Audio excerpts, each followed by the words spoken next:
जी हाँ गाइस, तो यहां पर आज बारी है हायर एजुकेशन के कुछ सिलेक्टेड क्वेश्चंस की, क्योंकि हायर एजुकेशन एक ऐसी यूनिट है जहां से सवाल हमेशा बनते हैं और बहुत सारे सवाल बनते हैं। तो उसी को ध्यान में रखते हुए आज मैं ये सीरीज आपके सामने लेकर आया हूं, जहां पर आपको वीडियो को पॉज करके एक एक सही जवाब देने की कोशिश करनी है। तो आज का पहला सवाल हायर एजुकेशन सिलेक्टेड क्वेश्चंस में से मैं कुछ हैंड पिक्ड क्वेश्चंस लेकर आया हूं, जो कि हमेशा आपके एग्जाम में पूछे गए हैं, आगे भी पूछे जाते रहेंगे। सो इसको ध्यान में रखते हुए जून 2025 का पहला सवाल अगर आपके सामने रखें तो वो होगा ये: what was the primary objective of education in the Sattras of Bhakti movement in medieval India?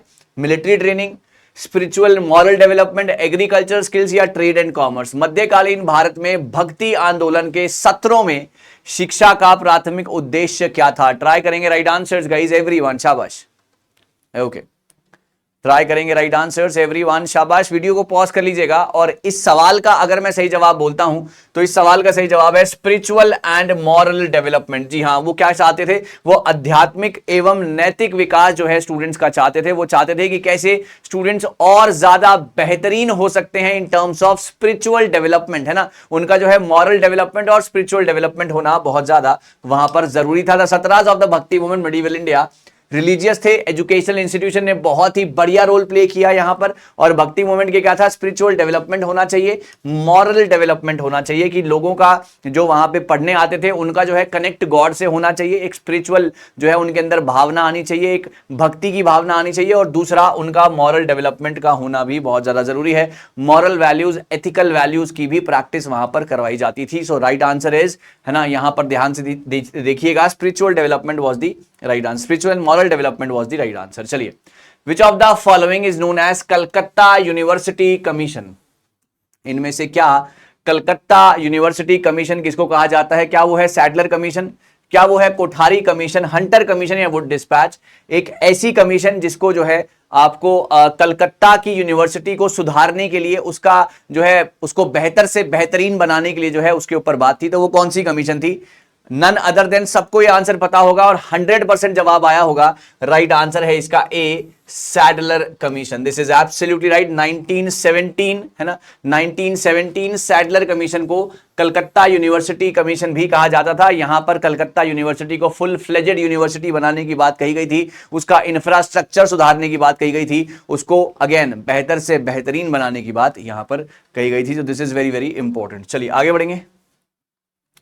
हाँ जी guys, which of the following statement about NAAC, that is the National Assessment and Accreditation Council, is correct?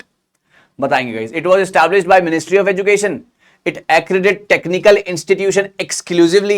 It was established by UGC, headquarter है new Delhi में। इनमें से कौन सी statement NAAC जो कि grade देता है यूनिवर्सिटीज को, NIRF रैंकिंग देता है, NAAC जो है ग्रेडिंग देता है, इनमें से कौन सी बात उसके लिए सही थी? वीडियो को पॉज करके आंसर लगाएंगे सभी लोग,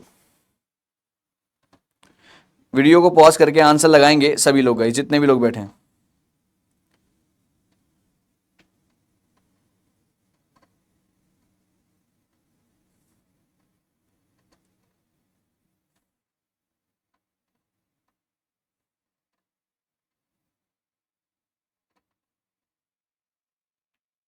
ओके, सो यहां पर अगर बात करते हैं तो इसका जो राइट आंसर था वो था that it was established bye UGC, है ना तो वो टेक्निकल यूनिवर्सिटीज के लिए जो है आपका एआईसीटीई, है ना, AICTE that is NBA, it was established by ministry of education, गलत, और हेडक्वार्टर है बेंगलोर में। सो यूजीसी ने इसको एस्टैब्लिश किया था। was established by University Grant Commission to evaluate and accredit the higher education institutions in India, है ना, कि हायर एजुकेशन इंस्टीट्यूशंस को कैसे जो है उनको देखना है, कैसे उनको ग्रेडिंग देनी है, कैसे उनका ध्यान रखना है, कैसे उनका स्तर और ज्यादा अच्छा करना है, तो उसके ऊपर जो था आपका NAAC लाया गया था यूजीसी द्वारा।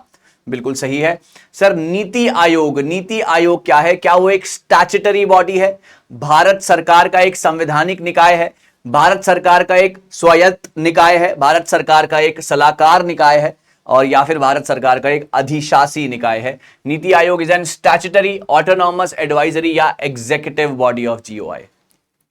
ट्राई करेंगे राइट आंसर्स के लिए माय डियर स्टूडेंट्स एवरीवन, शाबाश। ट्राई करेंगे राइट आंसर्स के लिए माय डियर स्टूडेंट्स, शाबाश। जी हाँ, नीति आयोग क्या है? नीति आयोग पहले प्लानिंग कमीशन था, प्लानिंग कमीशन था जिसको हेड किया जाता था by the prime minister of India. So NITI Aayog को यहां पर अब एडवाइजरी बॉडी जो है कहा जाता है, एडवाइजरी बॉडी कि ये एडवाइस देती है गवर्नमेंट ऑफ इंडिया को, थिंक टैंक है गवर्नमेंट ऑफ इंडिया का कि कैसे चीजों को और ज्यादा बेहतर बनाया जा सकता है। The correct answer is NITI Aayog. Advisory body establish हुई थी जनवरी 1 2015 को, हेडक्वार्टर न्यू दिल्ली में है। प्लानिंग कमीशन जो इसका पहला नाम था वो 1950 में आया था, 47 में देश आजाद हुआ था, 50 से ही हमने प्लानिंग करनी शुरू कर दी थी। प्लानिंग कमीशन इसको नाम दिया गया था उस समय पे, to provide advice to the government on various matters. NITI Aayog इसने इस रोल को उठाया और थिंक टैंक बनकर ये गवर्नमेंट का सामने आया और डिफरेंट जहां पर एडवाइजरी की जरूरत है, जहां पर जो है सलाह की जरूरत है, एक सलाहकार बनकर ये भारतीय सरकार के लिए निकल कर आया। NITI Aayog 2015, planning commission 1950। So planning commission को बदलकर ही नीति आयोग रखा गया, headed by the prime minister of India. चलिए आगे बढ़ेंगे।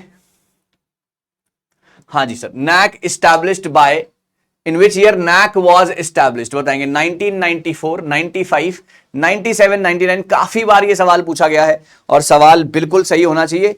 National assessment and accreditation council, launched by या फाउंडेड बाय या supported by UGC, headquarters in Bangalore and it was came in the year 1994, है ना। ये सवाल वही है जो बार बार एनटीए ने पूछे हैं, आइंदा भी पूछ सकते हैं, तो थोड़ा सा ध्यान रखिएगा।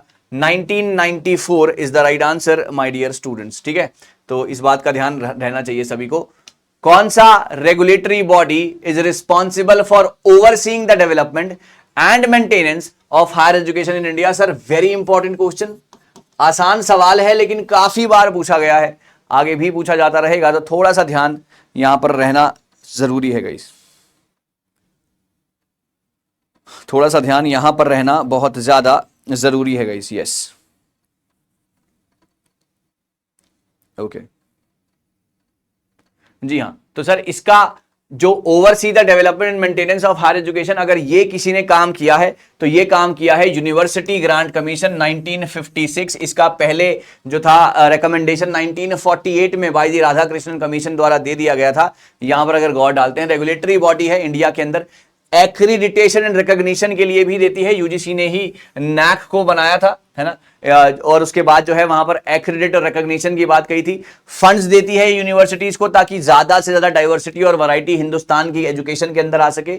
एडवाइजरी रोल भी प्ले करती है सेंट्रल एंड स्टेट गवर्नमेंट के लिए, ताकि उनको सलाह दे सके कि कैसे आप अपने अपने अपने क्षेत्र में, चाहे वो केंद्र सरकार हो चाहे वो राज्य सरकार हो, कैसे आप अपने अपने जो है सर्कल में कैसे आप एजुकेशन का स्तर और ज्यादा बेहतर कर सकते हैं। तो ये एडवाइजरी बॉडी भी है, ये आपकी एक्रेडिट और रिकॉग्निशन भी करती है, मतलब ग्रेडिंग के लिए इसने नैक को भी बना रखा है, और ये फंड्स भी ग्रांट करती है ताकि देश के अंदर वैरायटी डाइवर्सिटी आए इन दी एजुकेशन और ज्यादा लेवल निखर के आए। सो ये काम है किसका? आपकी, जी हाँ, यूजीसी का। चलिए आगे बढ़ेंगे। According to draft national education policy 2019, who is proposed chair the apex body, Rashtriya Shiksha आयोग, नेशनल एजुकेशन कमीशन को कौन हेड करेगा? नेशनल एजुकेशन कमीशन को कौन हेड करेगा? जल्दी से ट्राई करेंगे राइट आंसर्स गाइस, एवरीवन, शाबाश। ओके, जी हाँ। So according to the draft national education policy 2019, prime minister, Hindustan के प्रधानमंत्री जो थे वो एपेक्स बॉडी, राष्ट्रीय शिक्षा अभियान जो कि नेशनल एजुकेशन कमीशन है, उसको हेड करेंगे। इनकी देखरेख में, मोदी जी की देखरेख में ही ये सारा का सारा एजुकेशन सिस्टम का जो काम था वो किया जाएगा। तो जरा ध्यान रखिएगा, रिकमेंडेशन पार्ट था 2019 का, रिकमेंडेशन दिया गया था विच प्रपोज दैट एस्टैब्लिशमेंट ऑफ राष्ट्रीय शिक्षा आयोग chaired by the prime minister, जो कि ओवरसी करेंगे सारी की सारी education policy, implementation and coordination, सारी चीजों का ध्यान जो है यहां पर रखा जाएगा by the PM of India straight away. चलिए आगे बढ़ते हैं। What is the purpose of higher education commission of India, HECI, proposed in the NEP 2020? बताएंगे सर। सर यूजीसी को हटाने की बात थी, डिफरेंट बॉडीज AICTE, नैक, इन सबको हटाने की बात कही गई थी, और उसकी जगह पर यह रखा जाने की बात थी कि ये सबको हेड करेगा और सारा का सारा काम जो है ये देखेगा हायर एजुकेशन के अंदर। तो मेन काम इसका क्या था इन तीन में से? कि to reduce the autonomy of universities, to regulate and coordinate the higher education, to limit the research initiative, to focus solely on the technical education. Okay, answer है गाइज इसका बिल्कुल करेक्ट। आंसर है गाइज इसका B part, to regulate and coordinate the higher education, मतलब higher education के हर एक तरीके से उसको कैसे हम अच्छा बना सकते हैं उसके ऊपर जो थी ये बात कही गई थी। Higher education commission of India propose in the national education policy NEP 2020 primary purpose था regulating and coordinating higher education in the country.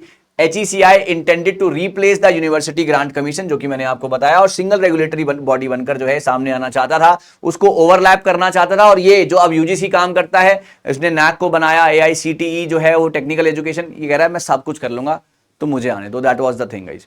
तो ये कुछ ऐसे सवाल थे जो बार बार एनटीए ने पूछे हैं, आगे भी पूछते रहेंगे, तो इन सवालों पर आप खास तौर पर ध्यान दीजिएगा।